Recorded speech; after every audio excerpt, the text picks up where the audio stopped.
Mas como autor da proposta de emenda à Constituição, eu vi muitas informações e algumas desinformações em relação a essa proposta de emenda à Constituição. E a que mais me chamou a atenção foi a de que se pretende prender, o termo é esse, colocar na cadeia usuários de entorpecente, né? E definitivamente isso não tem o menor lastro, o menor sentido, nem na PEC, nem na realidade atual da política antidrogas no Brasil.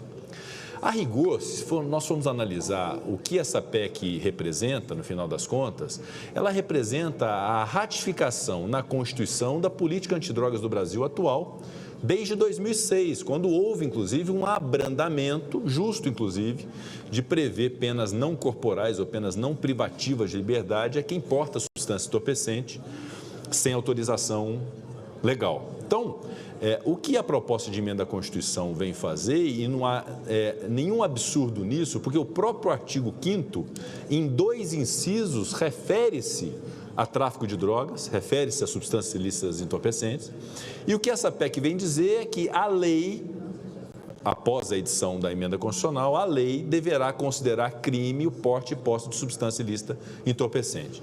E aí vem uma discussão que aqui nós não podemos entrar numa questão de mérito, se faz bem ou se faz mal, se deve ser proibido ou legalizado. Isso, obviamente, que é uma discussão relevante.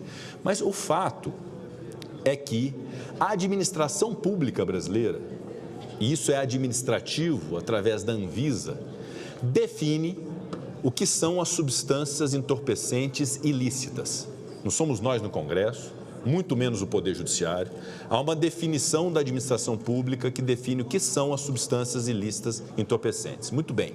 A lei federal, quando se refere à política antidrogas, não fala de maconha, de cocaína, de cloreto de etilo, de qualquer outra coisa. Fala de substâncias ilícitas entorpecentes, é uma norma penal em branco, que Vossa Excelência bem conhece, remetendo ao que a administração pública define como substância ilícita entorpecente. Então, se nós colocarmos essa caneta na Anvisa como substância ilícita entorpecente, portá-la, segundo a lei, será considerado crime no Brasil, e assim é, e é assim que funciona. Muito bem.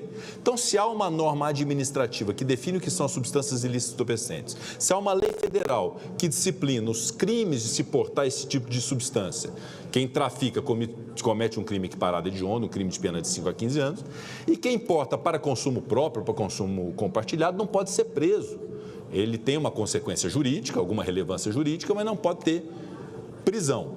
No final das contas, o que não é razoável considerando esta realidade de uma lista de rol de substâncias entorpecentes e de uma lei federal que remete a esse rol, que o Poder Judiciário, numa decisão judicial, possa pensar uma das substâncias entorpecentes ilícitas do rol de proibição, cuja inclusão foi aferida a partir de critérios técnicos, ou seja, a ciência que determina se a substância entorpecente deve ser lícita ou ilícita. Não pode uma decisão judicial pensar uma substância e dizer que não, essa substância em determinada quantidade, aí isso passa a ser lícito.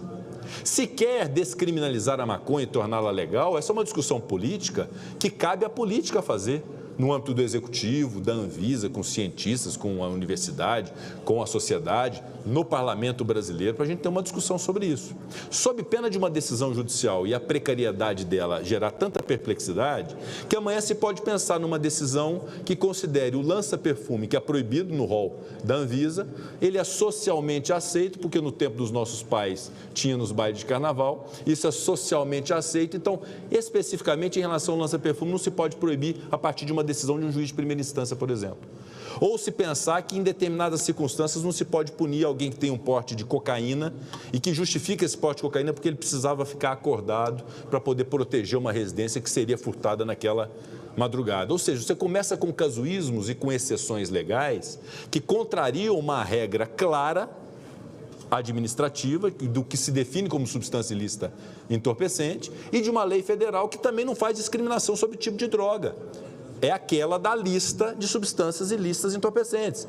Quer legalizar qualquer dessas substâncias, se discute na política para poder excluí-la do rol de proibição.